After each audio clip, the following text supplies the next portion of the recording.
Yeah, what I'd love to, I mean, I just want to start off by acknowledging, that we've hit our halfway point here in the program. This is, I guess, technically call 7, Wow. so slightly beyond halfway, but we're into month 7. We're into the back half of the program here, and yeah, I mean, I don't want to get all sort of weepy or anything like that, or not even weepy, but like, even I also don't want to get the whip out. Nostalgic. I also Yeah. want to, I also want to make sure that we're, finishing strong, I guess, is part of what I'm saying. And part of the reason I want to bring that up now is there's 2 things. For me personally, September is September is the real start of the year for business for me, from my perspective. Summer's over. For those of us or those of you who have kids, the kids are going to school. It's, it's everything sort of opens up again after a long summer. And I know the same thing sort of happens after the sort of the winter holiday season, but this one is an extended summer, and it's a lot of, obviously balancing family time and vacation time and just being outside or doing the thing, taking advantage of the nice weather, whatever. So this really feels like a really good time to be refreshing. We're not restarting, but we're refreshing. And so I want to kind of start with that theme of, just moving in and rebounding and bringing the energy back up into the activities that are specifically related to mentorship. Because I know of the 3 of you, I know, Barbara, this is your focus, and your energy has been pretty high pretty much all the way through, and your focus has been here because this is the thing that you've been focusing on. But I also know Norma and Davin and almost everybody else in our little pod here have established businesses that have other demands and other requirements pulling your attention and your time and quite frankly your financial resources as well.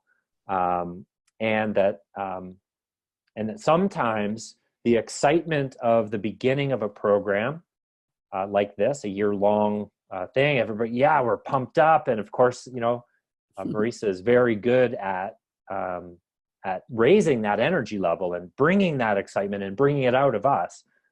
But it's really easy after 4 or 5 months to kind of let that drop and let the other demands of life take over. And so mostly I just want to speak to that. I'm aware that it can happen. I know that it can happen for me, and I'm not going to call anybody out either on the line or not on the line, as okay, Davin's calling himself out.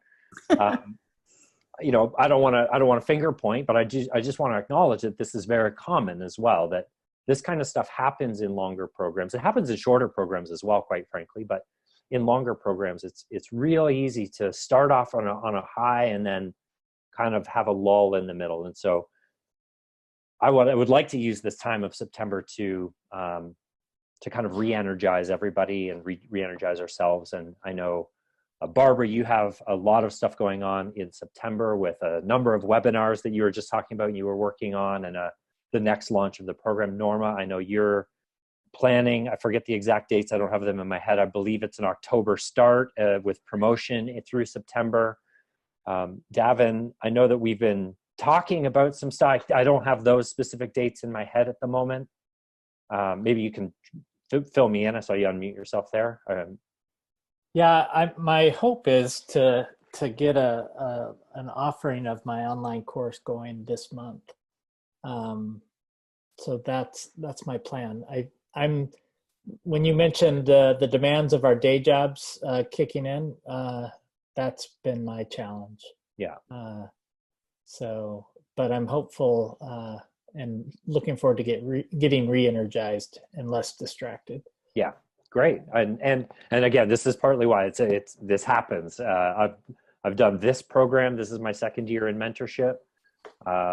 As many of you know, I've worked with Callan and Justin for many years and coached their program, their year-long program. It happens there too.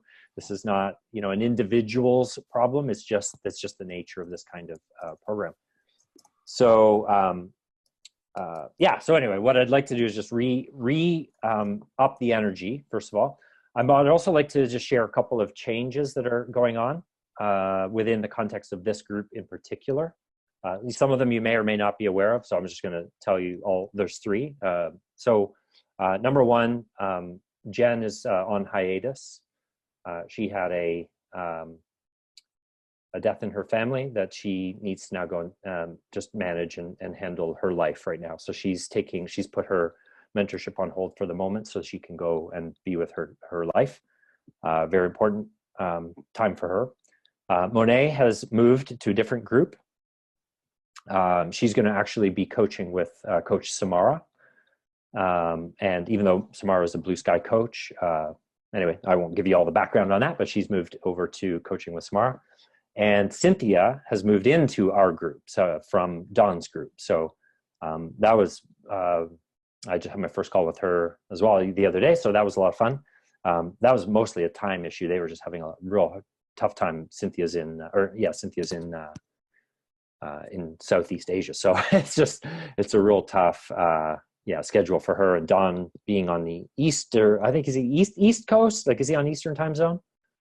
Don, or I can't remember. Anyway, I think he's he's not West Coast anyway. So they were just finding it real difficult to get that figured out. So she may or may not join us. Again, the timelines are weird for her, but anyway, I just wanted to make sure you guys are all up to date on that. That will change just the dynamics a little bit. And when you see those people at the next retreat, if you happen to be there and they also happen to be there, then you may just be curious about, hey, where the hell have you been? So just wanted to make sure you're not thinking they've been absent. I mean, they are absent from our little group, but they are not absent from their business or from the program. So except for Jen, of course, who's dealing with her stuff. So anyway, all of that said, I'd love to open a little bit of a discussion before we get into sort of the tactical, like what can we do just about this re-energizing, about anything that you've noticed that might be getting in your way or coming up for you or feeling difficult for you in terms of being able to focus on mentorship. Not so much on the learning of mentorship, like going through the courses and the modules.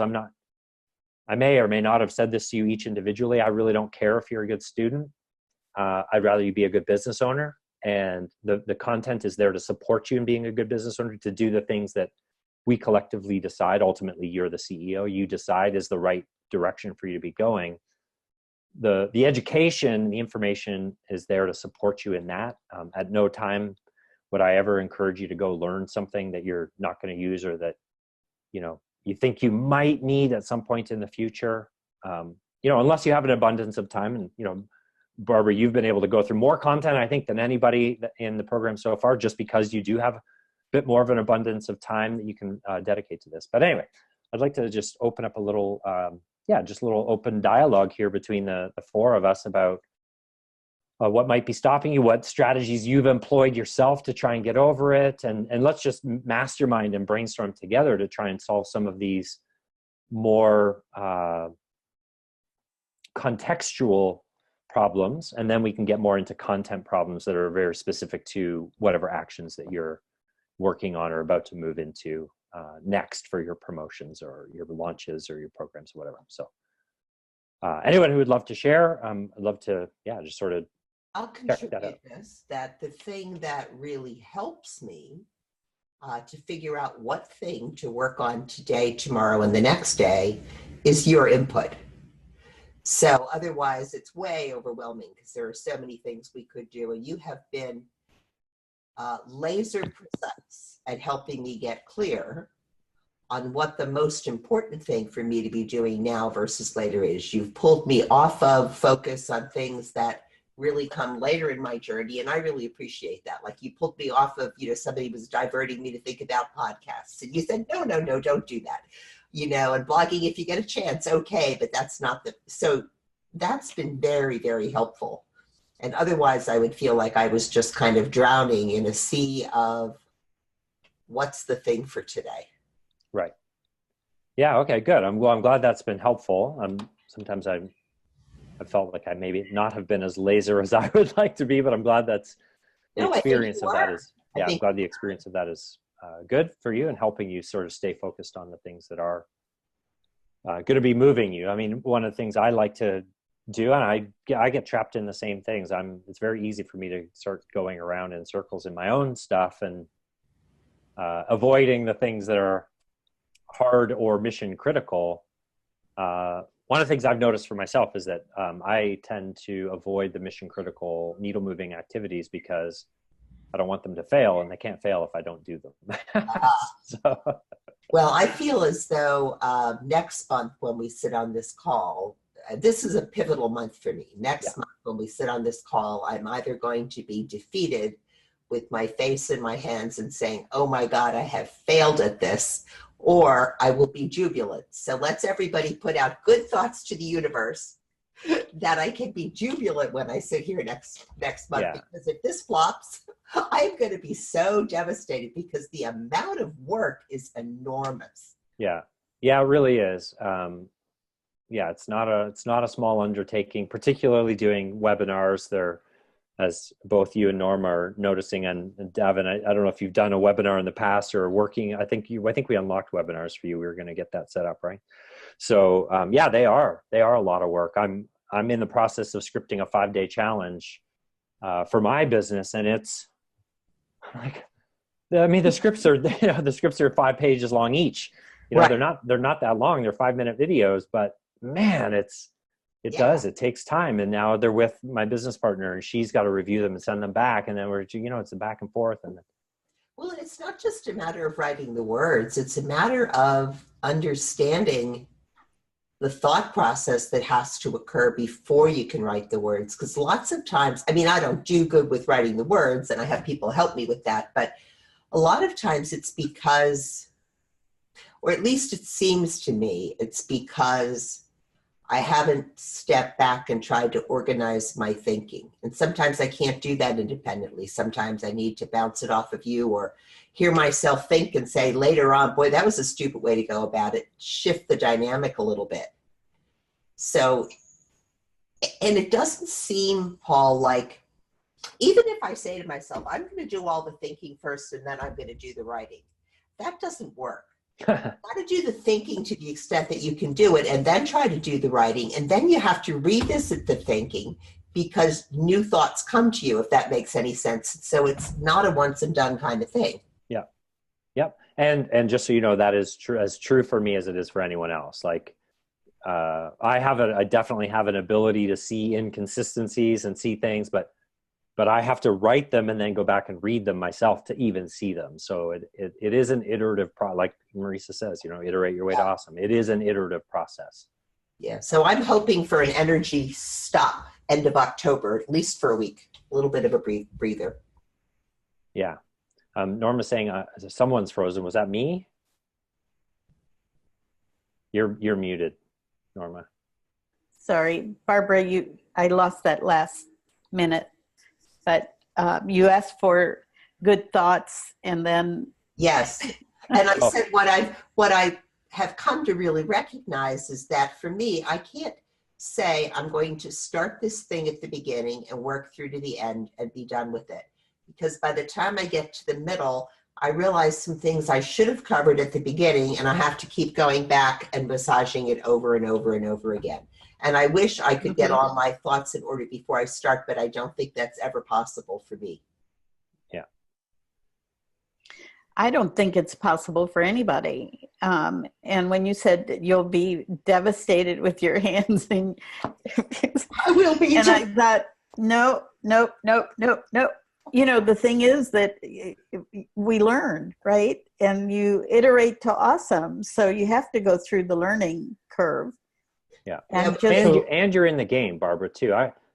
Without being too long, on my backcountry trip there on our last camp, we walked into camp, had a skinny dip, and then went and this 75-year-old man came storming over, and he had been at this camp for 3 days. He had started at the bottom of the hike, we had started at the top, and he had planned to go the opposite direction to what we were going, and he had just found it so difficult that he.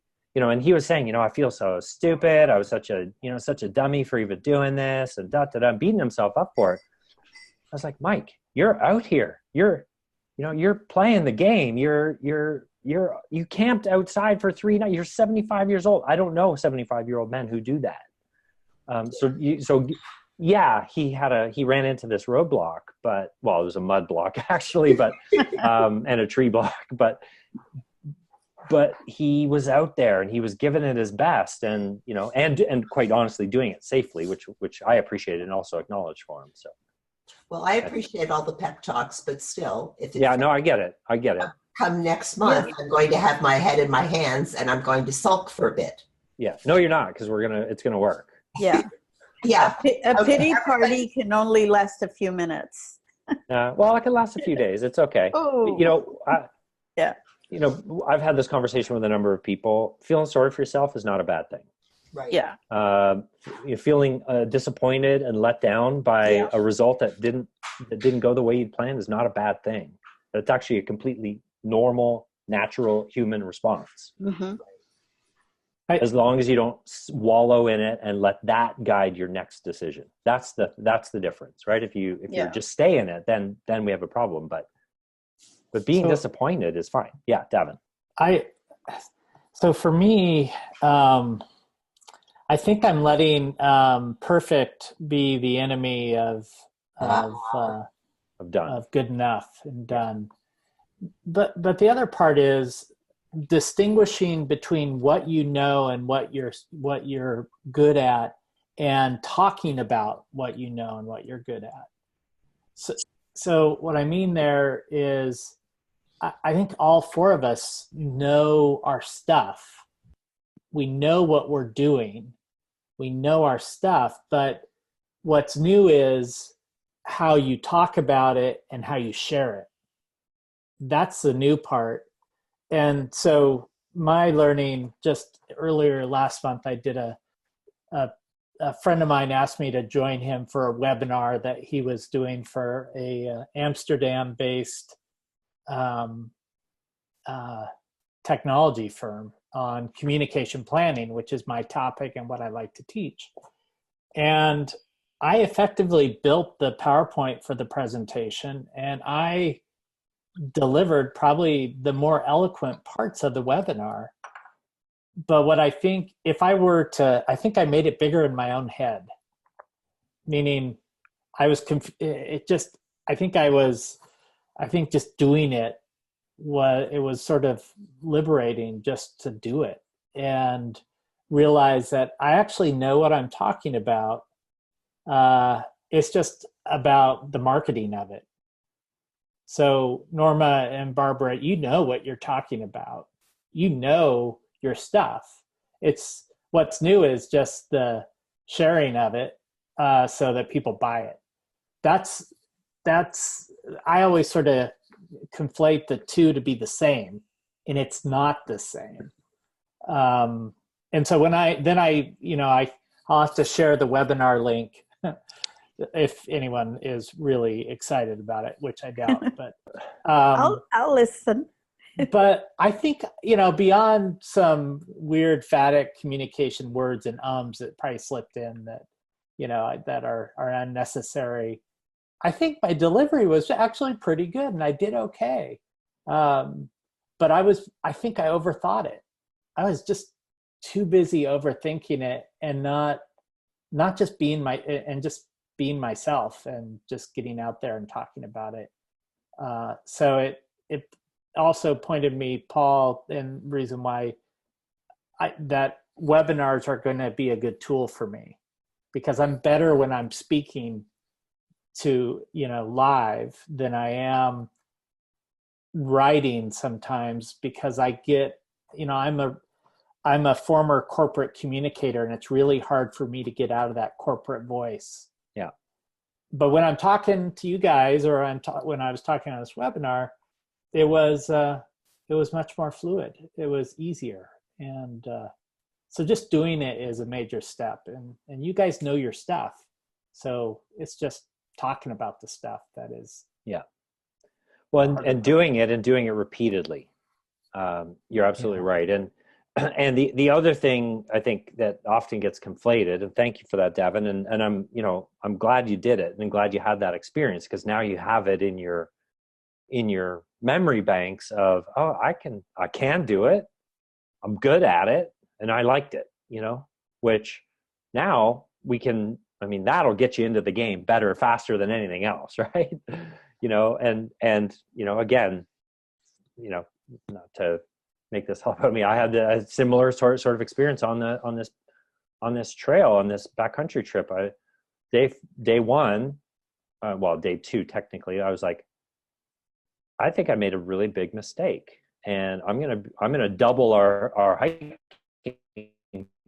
time every day because I don't know if I'm ready for this, and all this stuff. By day 5, I was like, fuck, I underestimate myself all the time.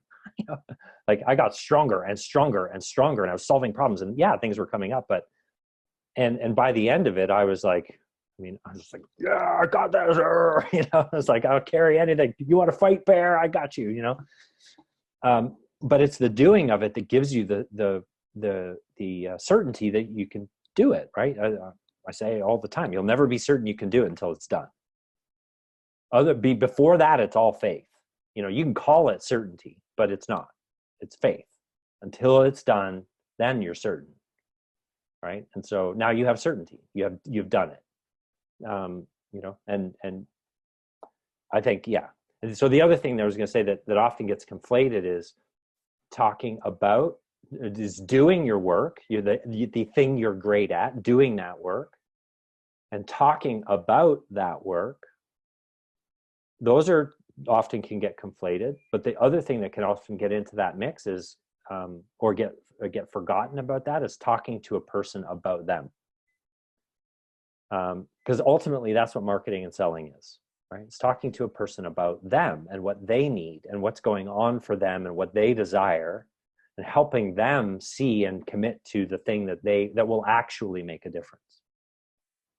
All of that actually needs to happen before you talk about what you do in many cases, right? And so I've said this to many of you, and I think all three of you individually, but also many others separately, is, they need to know. Most people don't even know that they have the problem that you can solve, right? And Barbara right now is one of the things that you're focusing on with your webinars, reframing this belief that the addiction that these families are dealing with is not the problem. That they think it is. It's all consuming. Well, to use your words, it's all consuming, right? This problem is all consuming to them, and they think it's going to be, they think that's the thing they need to solve, and it just isn't, because it's not their addiction, right? If it were their addiction, it would be the thing that they need to solve, but it's not their addiction, it's someone else's. And so that's just one example of helping people come to the realization of what the problem actually is, that they have that problem is that there is a solution, that you have the solution, that it will work for them, and that this is the right time for them to take it on, right? And move into solving it. So cool. So Norma, Davin, anything else going on that you've noticed in your working, and you're trying to balance your current business with these new endeavors that you're trying to go on, that you want to either share or sort of get our little mini hive minds going here on? Sure. Thank you. That was a perfect segue on many levels. So my real estate practice has been really busy. I think we'll probably sell 40 some, if not 50 houses this year. We've had just a big burst of activity, and everyone is different and everything takes time. That's why I was late, because I was on a call with a client. So that's been a challenge. So I've decided that if I get up at 6 in the morning and I work on this stuff, getting the copy and working and doing the tutorials and doing the homework till 8 or 8:30, that's kind of my sacred time. I don't even look at my email, just so that I can compartmentalize. And then I have a little bit of downtime, and then I also made sacred Qigong and Tai Chi on Mondays and yoga on Thursdays. So I'm just not available, and I do turn off my phone just because I just am brain dead otherwise. And just trying to stay focused on each time block. I can only be doing one thing. If it's real estate, like today was a real estate day, and at the end of from 3 o'clock on, I was, I did my writing in the morning, so I feel like I'm taking a step forward and keep moving. Otherwise, I can start real estate at 6 in the morning and go all day, every day. So that's, you know, I'm trying to not call it a challenge, but also to speak to your September as a fresh start. Many years ago, I remember having a meltdown in July in real estate. That was my only business, and it's commission based. So there's no income unless you're selling. And you sell, and then you have a 45, 30, 45, 60 day before you get paid. So some things went sideways and I was very distraught. And my broker said, well, September's just around the corner. Big businesses make September 1st the beginning of their fiscal year. Let's forget about what's happened and let's finish strong. And so having that forward focus really helped me, and I still work under that. Even though it's cumulative, the way they do our numbers in my market, it's still, I'm getting ready to finish strong and have momentum going into 2020. Yeah. So all of that, it's all mindset stuff, right? The games you play to keep yourself on the rails. And yeah, then, I love that you just the games you play. I love that you said that, because I mean, I have to play games and I have to trick myself into just about everything. yeah. Just because it's, you know, if I don't, then I don't really want to, frankly. You know, if I'm tired, I don't want to. Exactly. But there's two things that you said that I think are really important. One is daily time. So for me, even if it's a half an hour, it doesn't have to be 2.5, and it doesn't have to be all day. Barbara's kind of got all day for her business, because this is a new business. I mean, you have all day for your business, but for this piece of your business. But to make small steps every day, actually, well, at least for me, in my experience, helps build momentum, helps build the train rolling down the track kind of thing. And it's easier to get to 100. Oh, you're all American. It's easier to get to 65 miles an hour from 64 than it is from 0. Right. Right. And so that starting from 0 is hard. Starting from a standstill is hard. It takes more energy. You know, you've likely heard, you know, the shuttles or rocket launches, they expend almost all of their fuel just getting out of the atmosphere. Yeah. Right? Defying gravity. Yeah. And after that, you know, and it's actually the first, you know, half of it goes in the first, you know, it's so crazy how quickly they do it. And it's similar, because they're gradually meeting less and less and less resistance as they get up there. And if you can do little activities every day, that will help keep the speed going and keep it accelerating, or help make it easier to accelerate. The other thing that you said that I think is really important is making whatever time you're working on your projects sacrosanct. That this is the only thing I do right now. And I know that's not possible 9 to 5 necessarily, to just shut your phone off, shut your email off, or whatever. But if you can commit 45 minutes or 30 minutes or 60 minutes a day to whatever project you're working on, and do it, and like literally shut everything else out. Don't open your email, don't open your Facebook, don't turn on your phone or put it on silent or whatever. Eliminate all other intrusions, because they're intrusions, they're not distractions, they're intrusions. Right. Eliminate those intrusions, make them impossible to get in, seal yourself in a vault kind of thing for that time. Again, even if it's only 30 minutes. That level of productivity is will grow and grow and grow, because when you get interrupted, you get out, and then you have to come back in, and you have to come back into it, and you have to, where was I again? And you have to find that flow again. Yeah, it's been great fun. I feel I did I bit more than I could chew with taking that 8-week course, but it's phenomenal. And the one thing that came out of it this week, because I'm a few modules behind, I couldn't keep up, but was when I did my product mission statement. and then the top of mind benefits, right? The top, and then the secondary benefits for it. Both Marisa and Don, they both critiqued it, and he said you're not crossing them over the line, like they know they're getting clarity about the problem that's really impacting them, but you haven't crossed them over the line. I thought I had with my verbiage, but just understanding the psychology of it was a big deal. Can you just elaborate, just so for my own context, what does that mean, crossing them over the line to what? To their future vision. I was leaving it short of really how will they feel, and then the cost of inaction. I was taking them to the line, but not over the line. Mm-hmm. And I went, oh, I thought I was. So it's that reframing, so that I give them what you were just saying, right? You have to, when you were counting on your fingers, right? Mm-hmm. They don't even know the problem they have. Now you've exposed the problem. They're trusting you. They're still around listening. And then you make your offer, but you don't put the icing on the cake.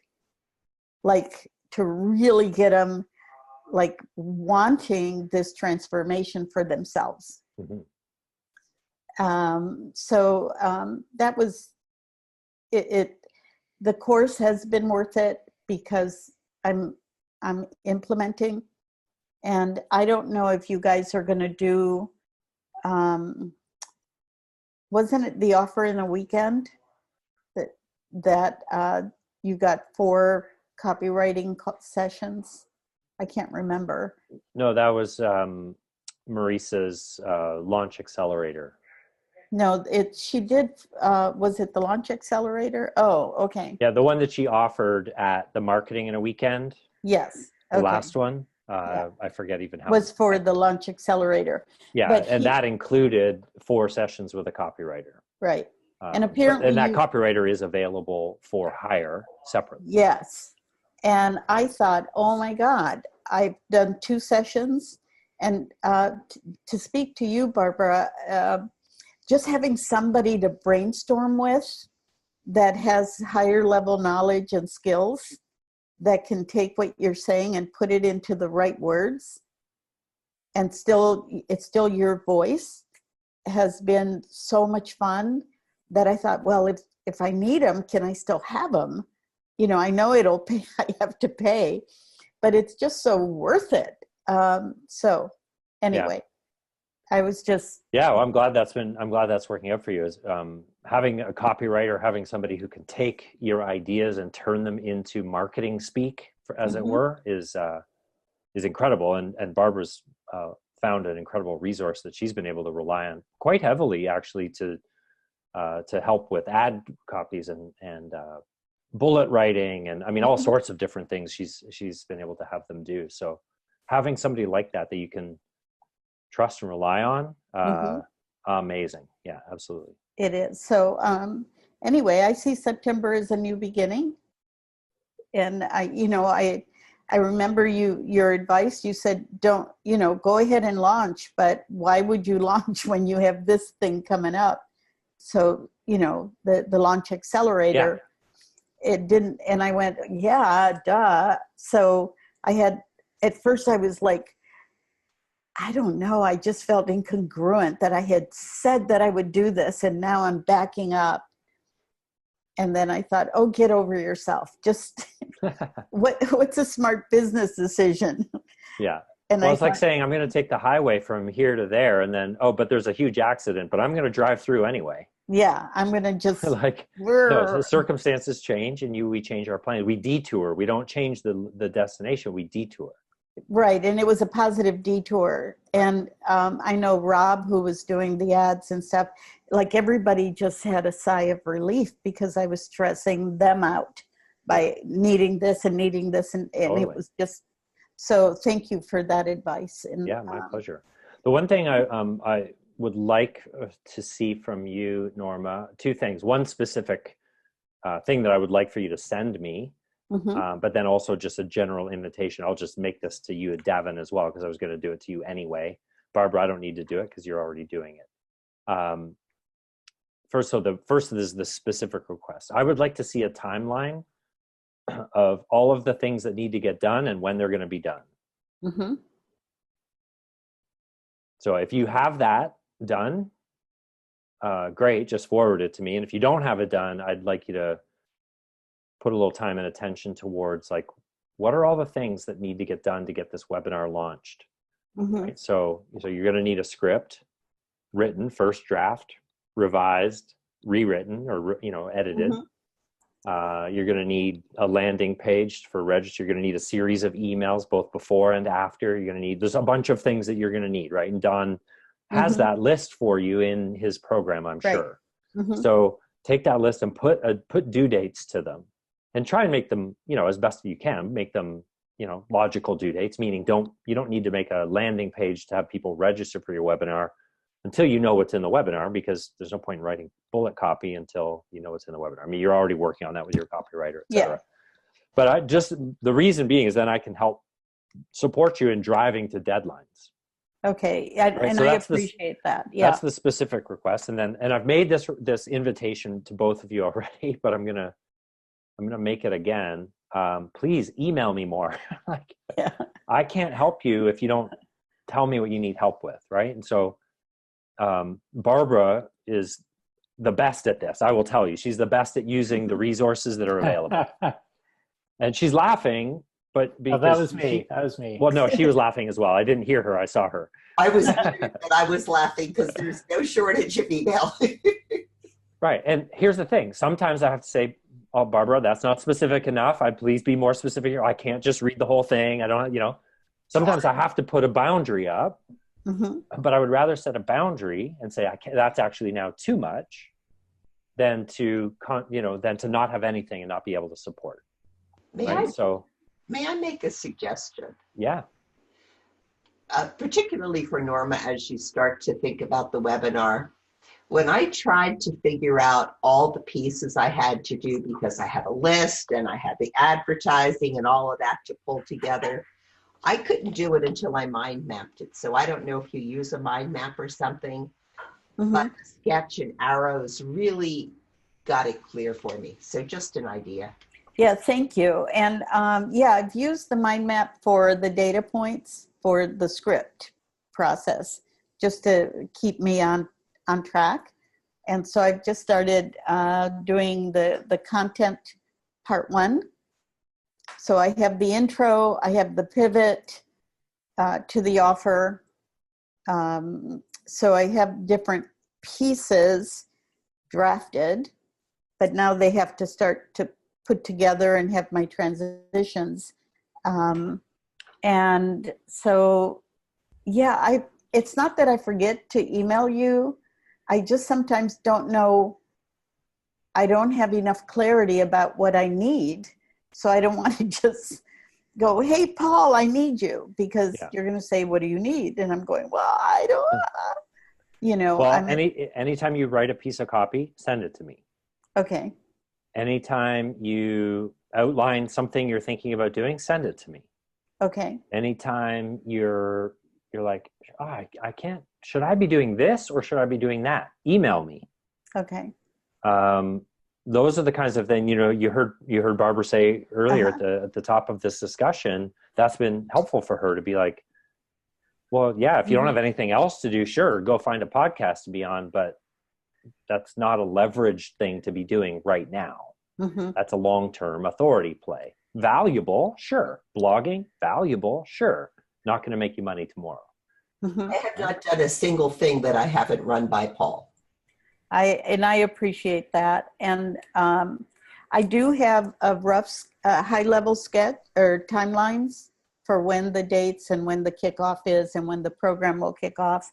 And now I'm kind of drilling down for that. So yes, I'll put all my stuff. I guess I'll do it in Google Docs. Yeah, Google Docs is the best, because then you can literally, if you have a question about something in Google Docs, you share it with me, and then you just tag me, Paul@liveyourmessage.com. I can go in, I can leave a comment right on the thing. I know exactly what to look at. It's right there. Perfect. Yeah. Versus, yeah, I'll do I've that. turned my email notifications back on Google Docs. So I actually get notifications now. I don't need, you don't have to email me to say, hey, I saw some comments for you on the Google. I turn the commenting back, or the email notifications back on so that I see it. Well, mostly because I figured out I can answer comments sometimes right from within Gmail. Oh, perfect. That was amazing. So it just actually makes me even more efficient. Yeah. So thank you. Yes, I will do that because we're coming up on to this week. Yeah. And then the accelerator happens, and then I'm at full speed ahead. I'll send you the latest grid. Okay. With all the parts and the copy, and we'll do it. So can I just take one more minute? I had a landing page, I had a registration page, I had a name for my program, and it's like everything has changed. So all that work that I paid for that I had done now doesn't make any sense, because now I know more. And okay, so I don't know all the details on here, but I'm going to say something, and it might fly in the face of everything Dawn is telling you. You don't have to change anything. You don't have to change the name of your program. It doesn't fucking matter. Sorry for being so blunt. The name of your program does not matter to your sales. I don't care. I will fight Dawn tooth and nail on this. I will fight Marisa tooth and nail on this. The name of your program is irrelevant to somebody buying it. Irrelevant. Yeah. Well, I know, because I've sold crappy named programs, and I've sold lots of them. It has nothing to do with the name. The name is a transition. All it matters is the offer, the quality of your offer, right? That's right. The name of your program is a transition to start talking about what you're going to sell them. And that's why I created the Transformative Boundaries experience. And I'd love to take a few minutes to tell you about it. Now you're into the offer. And yeah, you say the name again, but the name itself isn't, nobody's going to spend $1,000 with Barbara because it's called the Transformative Boundaries experience. Yeah. Nobody's going to not spend $1,000 or $1,500 or $2,000 or whatever it is with you because it's called Big Income Breakthrough and not something else. So the only reason I say that is because you've got enough things on the go that if you don't need to change something, don't change it. I guess it would be considered a test, right? If I put it out. Okay, I've said my piece on it. I'm not going to say any more. Okay. No, I mean, leaving it the way it was. I mean, I have proof of concept, so. Yeah, you've sold the program. The program works. Now all you need to do is refine your selling process. Right. The name of your program has nothing to do with your selling process. True. All you need is a sentence or two in your webinar that logically leads from, here's the solution, and that's why I created the blank. It doesn't make sense? Yeah, no, thank you. I appreciate this tough love. Yeah. Now, I will be the first to admit that a really hot name can generate some interest in your program, sight unseen or sound unheard or whatever. The first time somebody hears it, a person you and I both know, Kate from Callan's office, she has a program called the Irresistible Woman Immersion or something like that. And I mean, her audience, they hear that and they're like, well, what? I want to be an irresistible woman. Tell me more. So it can be a conversation starter. There is value in that. There's no question. But if she doesn't have a good offer, that's where the conversation stops. True. Right? Norma, people are going to buy from you because you're you. I've been thinking about this since I first met you. If I were looking for a house, you are the real estate agent I would want. You have such a charisma, such a charm, such a way of engaging with people that's authentic and real. People are going to buy from you because it's you. Be yourself. Yeah. Thank you. 100%. Thank you. You're welcome. It's true. I should have said it a long time ago. You have a way of making everybody feel welcome, included, warm, liked, and not everybody does that. You have a wonderful quality. That's why they're going to buy from you. Yeah. Thank you. And on the back of that, that is all true. I 100% agree with Barbara. And on the back of that, you kick ass at real estate, and you have this high performance coaching stuff from certification. certification, where you actually know how to kick people's asses in a way that has them go like, oh, that felt good, right? Like you can actually get them to move in the direction that they want to move in a way that doesn't have them dislike you, partly because you're so sweet and caring and genuine about how you show up. So anyway, Thank so all you. of that is Wow. true. Who you are and what you know and your expertise is, the combination is there. You need to own it. And now we're just having a little bit of skill development in presenting that information to others. That's all this is. You are your Thank secret you. sauce. That's right. Wow. Yeah. I'm going to listen to this replay over and over again. Good. Yeah, just When I'm snip in it, put it doubt, on repeat. Beep, beep. Yeah. Thank you. You're welcome. Davin, I'm going to stay on. We got started a little bit late here because of some of the tech snafus here, so I'm going to stay on a little bit longer than top of the hour. So I want to make sure we give you some airtime as well, my friend. Well, if you have anything to share, I don't want to force you to say something just if you don't have anything to say. No, I like, thank you for saying I want to see a timeline and steps of your process, because that's a forests and trees thing. And I think that's the other trap I fall into, is the forest can just be really overwhelming. Yes. And, so if I just take it tree by tree, it seems to make more sense. But the other thing is how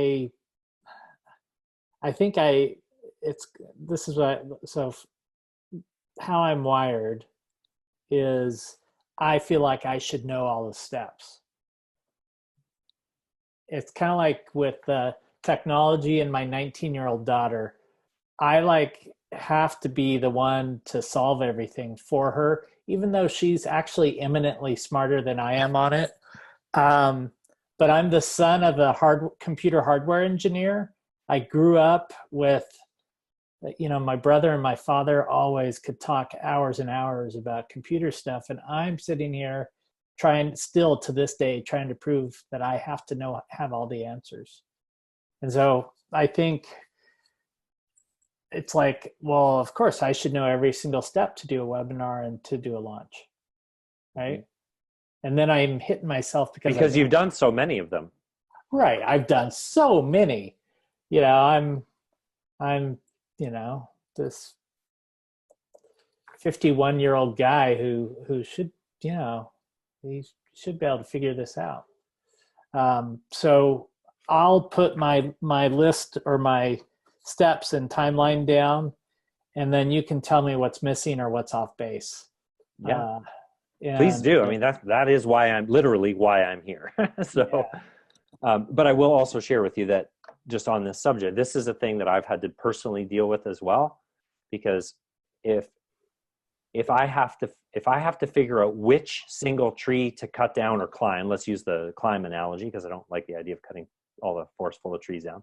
If I have to figure out which tree to climb in the middle of a forest, but I don't know which one I'm supposed to climb first, all I know is that there's a whole bunch of trees I need to climb, I just don't even go near the forest. Right. And so what happens for me, I wonder if I have it in this book. I don't think I do. Maybe at the beginning. I've gotten pretty good at this. I stopped using highlighters. That's a great analogy.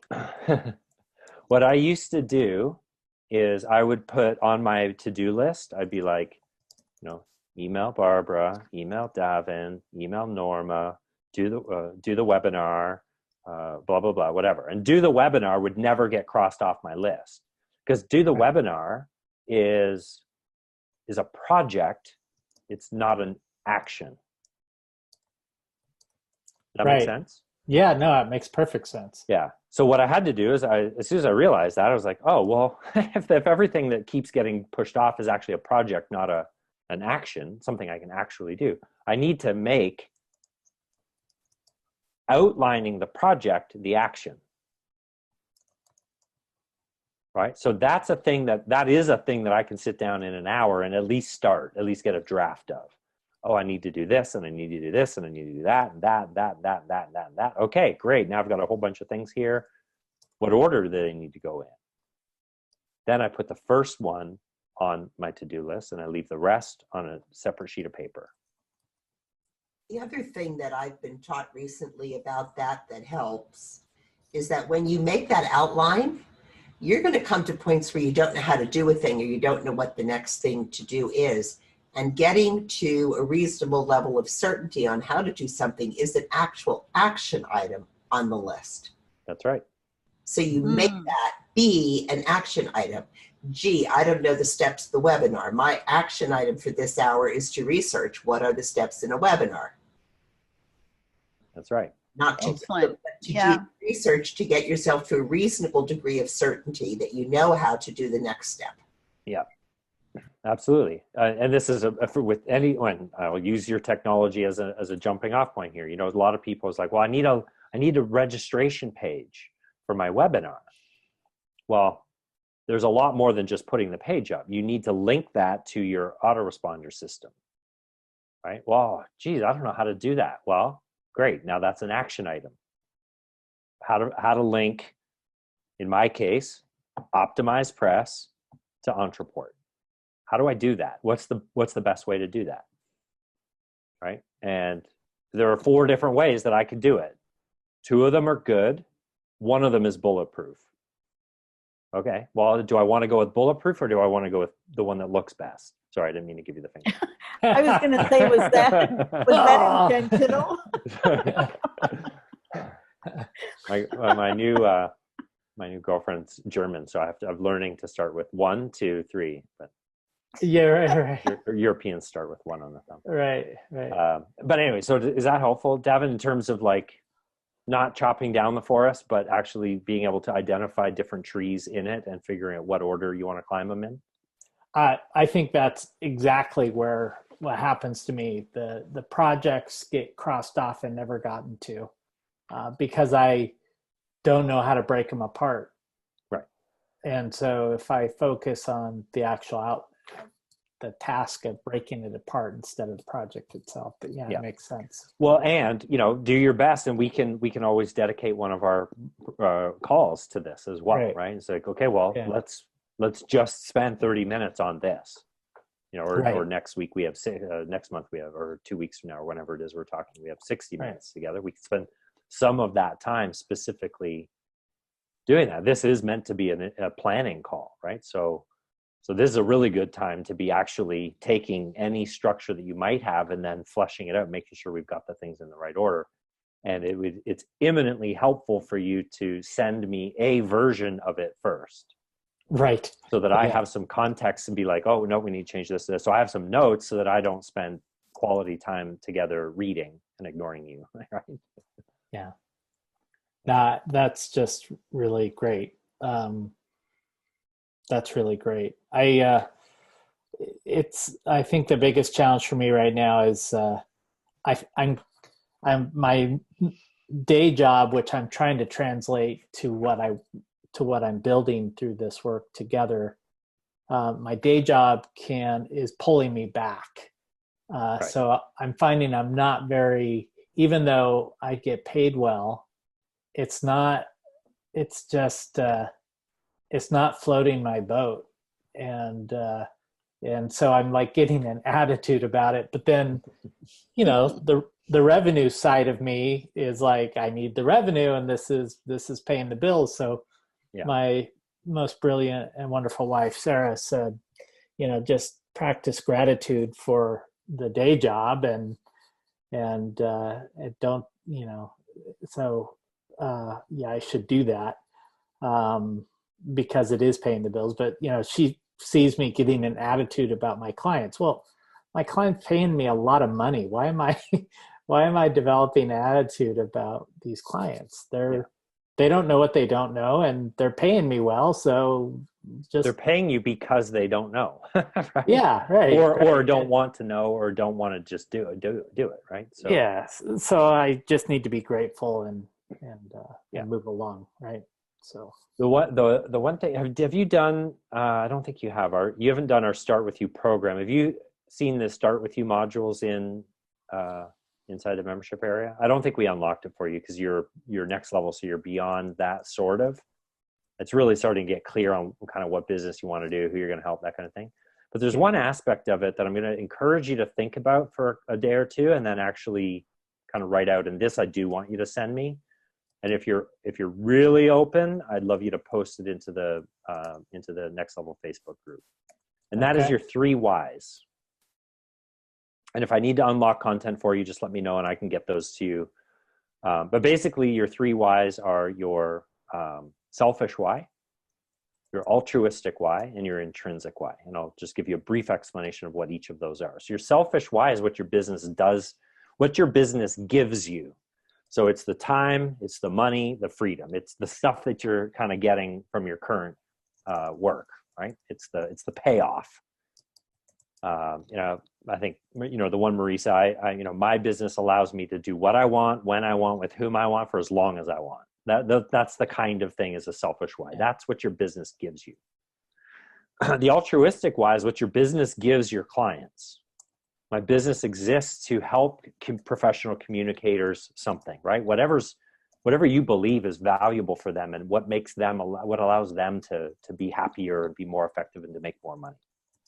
And then your intrinsic why is how your business makes you feel. So it's separate from the money. It's not about, by making a bunch of money, I feel wealthy and rich. No, it's my business exists or in my business, I feel like, whatever I'm accessing. It allows me to be in my pure gift of teaching and communicating in a way that has me accessing the best parts of myself on a daily basis. Right? That could be an example of an intrinsic why. Right. And the reason we break these down into 3 is because at different times of your journey and different times of the day, even, you're going to need a different motivation. But these are the things that when you find yourself getting off track, when you find yourself getting, grumpy about clients and things like that, and I don't have time to do this other new thing, or, I'm so tired and I'd really rather not. This is the piece of paper that you can pull up and say, oh yeah, this is why I'm doing this, because this is the difference it's going to make in my life, in my bank account, in my family. This is the difference it's going to make for my clients and their lives and their bank accounts and their families. And this is how I get to feel when I'm doing this every single day. Yeah, it's this is my intrinsic why right now. Right. I get to do this. I get to find solutions to problems for you guys, help you realize or find solutions and find new ways of doing things. I'm a problem solver. I'm a puzzle master. This is what I do. Right. Selfishly, my business allows me to go on backcountry trips and go skiing. Altruistically, my business or my work allows my clients to have the businesses that they dream of and they desire, so that they can spend more time spending time with their families and less time working, or whatever. It's actually more about play for me. Whatever play is for you, that's all I want for you. Right? Yeah. That'd be a great exercise. So if you want, I can ask for those modules to be opened up for you, or if you could just work with that description. It's up to you. Either way is fine. Oh, go ahead and ask for them to be unlocked. I can go with what you have, but I think it's always good to have reminders and prompts. Okay. So I'll get those. They should be unlocked by tomorrow. But I'll email you when I get confirmation. I'll shoot a note over. Well, and I'll send it to you, and I'll share it with you, Norma, and Barbara as well, since you're awesome. You're part of my journey today. And I'll get the courage enough to put it in Facebook too. I'm a low inputter on the Facebook group. I tend to like things more than I actually say things. Yeah. So same here. But I'll get a little courage up and do that as well. So Do you know, just out of curiosity, do you have a sense of why that is?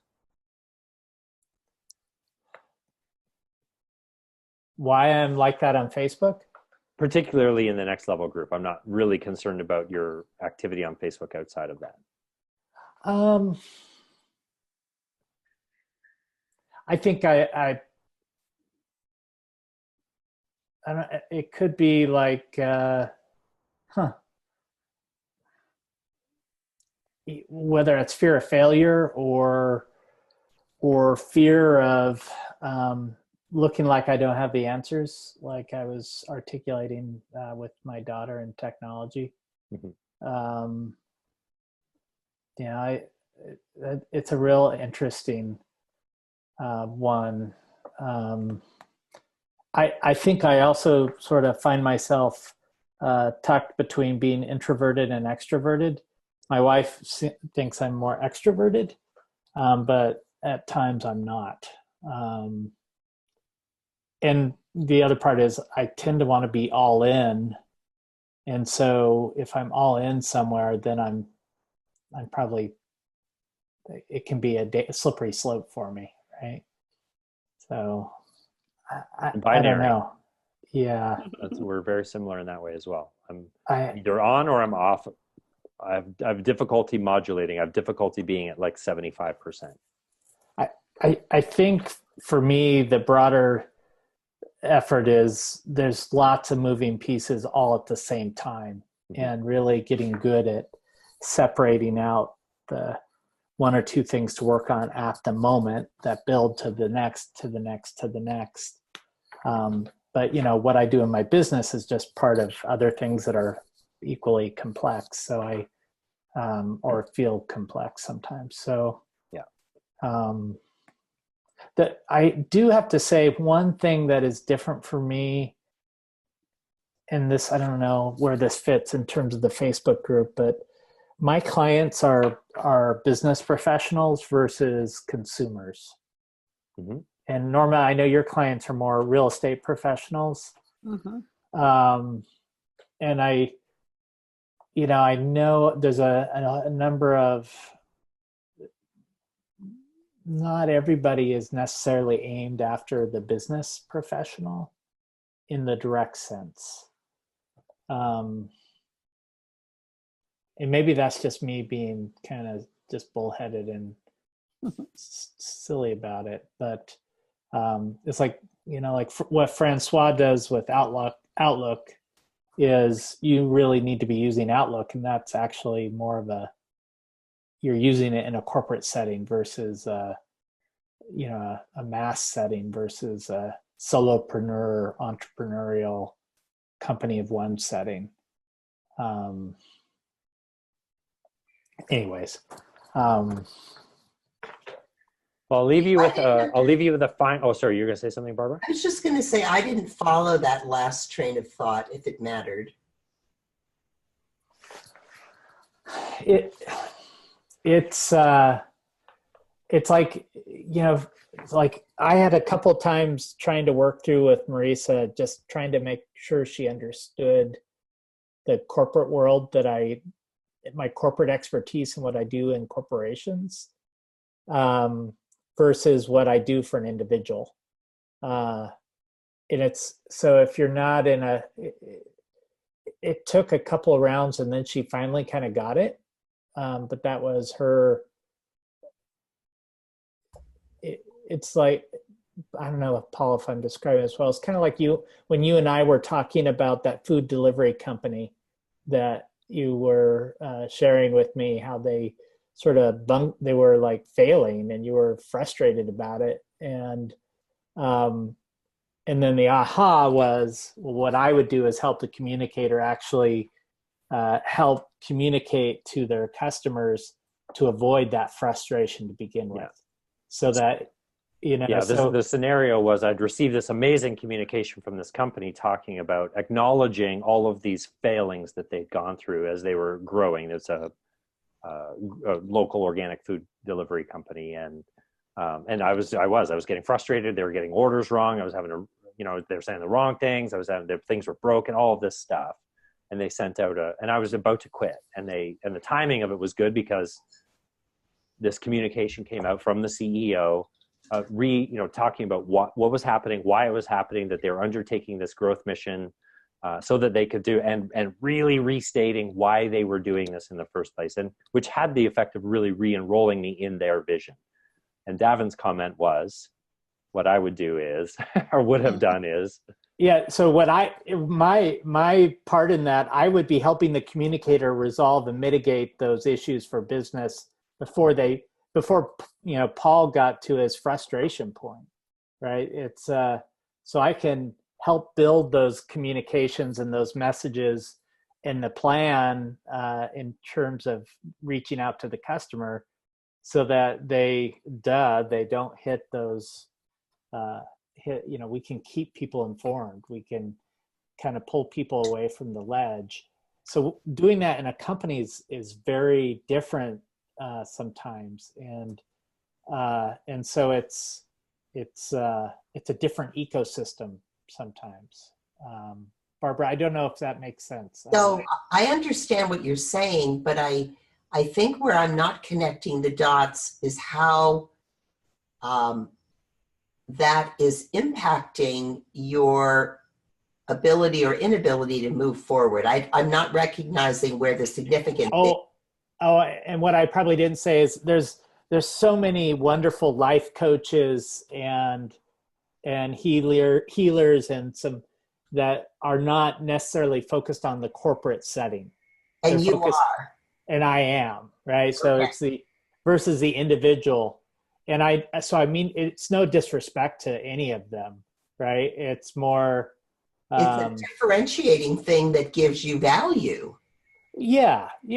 And it's like hanging out with a bunch of people who've done exactly what you've done versus people who are in your space versus a whole bunch of people who are doing the same process you're doing, but maybe don't come from the same expertise, right? Okay, I get it. Same healer sort of expertise, and that's probably my ego out of control, right? That's my ego sitting there saying, only you know, Davin, which is kind of hogwash because Barbara, Paul, everyone in our next level, Norma, you all know it's kind of just my silly construct in my head saying, Davin, no one knows what you're talking about, so don't engage.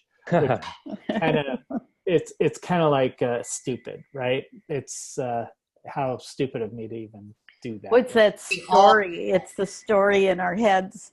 I feel out of sync in the Facebook group. I mean, I like everyone and I'll like things, but I don't comment because I don't know how to do it in a way that would seem constructive. Like people ask for feedback, but I don't understand their world enough to give feedback. So it's not that I'm ignoring them. And so I just don't play sometimes. And, I'll go in and I'll have 10 private messages from people that I love that are asking me for things that I can help with. But I don't have my notifications on. I don't want to know. And it is ridiculous because the whole point is to be part of a group. Right. And a community, right? that we all are kind of on this journey together and we're all trying to do the same thing. It doesn't matter what world we're in. So I get what you're saying and I'm seeing myself there too. So and I'm not alone. And it's not the same place. I find it very hard to understand enough about what someone is intending to do with the piece they put in for feedback and the level of effort it would take me to try to go back and forth and ask. And I've tried that a few times and I haven't gotten the kind of answer I felt like I needed and felt like my questions were maybe even being perceived as intrusive or silly. But I often see these things, what's comments on this, and I can't connect, okay, where are you going to use this? You got to get your head around the whole thing to give good feedback. Well, and I think that's been part of so Paul, I'm really going way over your question, what the answer you wanted probably or expected. But I think that's my authentic self. Like so for example, personally, I've never had to face any issue of addiction. My family, I don't really think there's any sort of relevant addiction things. So I'm blessed. It's great. But so it's harder for me to like with a straight face step into the shoes of someone and be able to talk in a way, like if you were asking me, is A better or B better or C better? Well, I could tell you the one that's better for me, but that's from a guy who doesn't know anything about addiction from personal experience. Yep. Market. That's the answer to give. And so here's the thing, Devin, I'm not suggesting you need to engage on every post. And actually, I wasn't even suggesting that commenting on other people's posts is a thing. I was just curious about why you were silent, because you said you're not really engaging. I was just curious about what that, but here's the thing.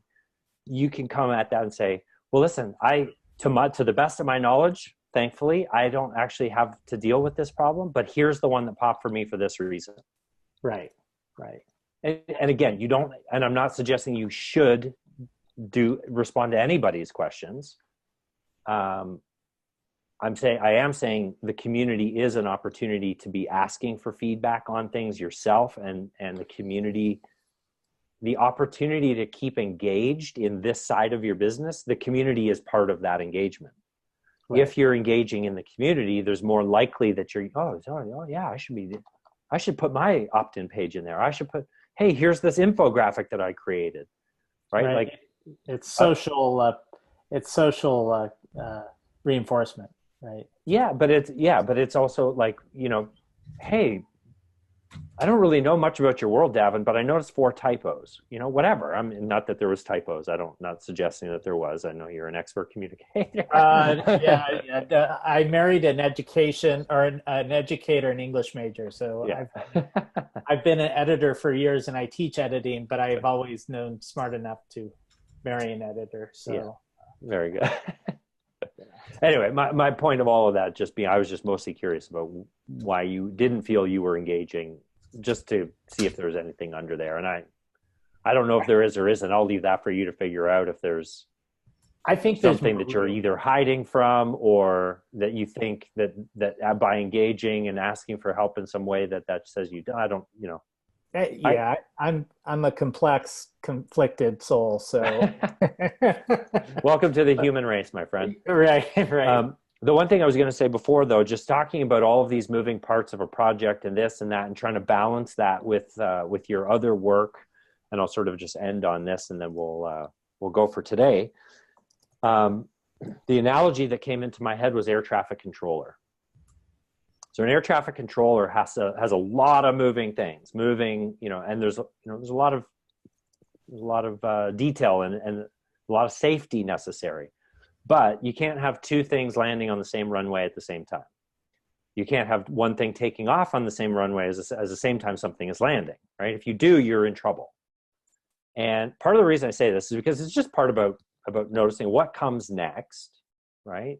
But sometimes if a plane is coming in and it's low on gas, they need to redirect something else, bring the new one in, circle that one around, and then come back in after it, right? And so that's just part of the process of figuring out where things go. And sometimes another priority is going to take over. You're going to be like, Norma's got her 6 to 8 little sacrosanct thing. One morning, there's going to be, hopefully not a literal fire, but a real estate fire that needs to be put out. A deal's about to go south if she doesn't handle it. Well, I can't work on the webinar right now. That actually takes precedence. Even though this is the thing that I said I was going to do at this time, and I'm committed to making this time sacrosanct for this, that deal needs to get done. And sometimes you got to roll with that. But then you just redirect the plane to come back around, because otherwise it's going to run out of gas too, and it's going to fall out of the sky. So, and we don't want things falling out of the sky, right? So, and the other piece of this, and for me, is the idea of, do I want to go here? I'll say it and then I'll just let it simmer, and we can debate whether it's true another time. I believe that multitasking is going to be the death of any entrepreneur who tries it. To the degree that you try and do more than one thing at a time is the degree to which each of those things will be less than optimally completed. 100% agree. Yeah, it's 100%. Yeah, 100%. And that's why doing one thing at a time is so important. Is just because you just give your attention to that thing, and here, and I'll give you another thing that I do, and then I'll leave. I keep saying that. I probably said this before as well, but I have a list of 5 to 10 minute tasks. And I keep an ongoing list of things that I think, oh, I need to send that email. Write it down on the 5 to 10 minute list. Write it down on the 5 to 10 minute list. I need to do, you know what? I really need to, even if it's just stuff around my apartment. Oh, I need to do that. Oh, I need to do the dishes. I need to, whatever. I don't do the dishes down, but those kinds of things. And then if I get off a call, like, okay, the Start With You calls are meant to be an hour. And right now we don't have a lot of people in those calls. So they're done, half an hour early sometimes nobody shows. So I'm actually done 50 minutes early. Well, that's the time I can be like, hey, I have this extra little bit of time here. Let's do some of these 5-minute tasks. And I can just chop a bunch of things off my list and feel like I've just made a lot of momentum really fast. And so that's something that I started doing years ago, got away from it. I've started doing it again. And it helps me feel really productive during the day. That's so I don't brilliant. know if that'll, I don't know I if like that'll help. that. Yeah, I like that. And it's just a separate little list of things that I keep. Look It's what not mine on my. looks like. It's just scribble, scrabble, and then I go, Yeah, I'll tell you another thing that I do with my to-do lists. Again, I don't think I have it in this book because this is more of a notebook than my to-do list book. I cross things out in highlighter. So when it's done, it goes out in green. And then if it doesn't get done and I move it to the next day, once I've moved it to the next day, I put it in blue. And that's just my code for it got done or it got moved to the next day. That helps me track things that get moved repeatedly. But the reason I do it in highlighter and not cross it out with a pen is so that I can read it still. Partly so that at the end of the day, I can be like, damn, I got a lot done today. And it's not just a bunch of scribbles, but I can be like, wow, that's a lot that I got done. Yeah, look at all that green. Look at all the green. And holy cow, look at all that blue. What went wrong? Right? Or gosh, this thing is blue 3 days in a row. Must be a project. I should look at that. Right? Why is this being pushed off? Either it's something I really don't want to do, in which case it's got to be number one tomorrow, or it's a project and what I need to do tomorrow is actually project outline. Or it's something that you don't actually need to do. Or it's something that I don't actually also evolve as you continue to move it. Absolutely. or take it off the list because you're just not going to do it. Right. Well, and that's what Barbara says. It's just not something that needs to get done, or it's not something I need to do. Yeah. I have a Trello board set up by things to review, daily, weekly, monthly, quarterly. Yeah. And I just move them to the quarterly. Frequently, I move something out and say, I don't need this now. It's not right. This has been a great call. I like it small. Yeah. Well, so, thank you. You're welcome. I'm glad it's working for you. And you guys are the ones showing up most consistently. I think it was a small group last month as well. I think it was just maybe the three of us again last month. I don't know. Anyway, we'll see how it goes next month. Well, last month it was the 4th of July or something like that. That's right. It was right around the long weekend. It was a holiday. Yeah. I thought it was a holiday input, but maybe it's just the slump that you're talking about. Oh, is it the dip, right? Yeah. See, doing could be the dip. Could be the dip. So. I showed up yesterday. Yeah, that's right. I got an email I was lucky I was at my computer because I'm at my mom's. I haven't been doing a lot of work. And so I'm like, I can't get on. I happen to be sitting at my desk and I was like, what? Norma, you can't get on the call. Well, that's because we don't have a call. But I panicked for about 7 seconds. I was like, I'm like, anyway. Why am I the only one on the call? Leave meeting and try it again. Maybe I have the wrong link. So anyway, it's thank you guys for sharing and for your support. It's been great. Yeah, always. And thank you. Thank you to all of you. I am so grateful for all of you. Thank you. You're welcome. As well. Thank you. Bye. All right. We'll see you, team. All right. Bye-bye. Bye. Bye.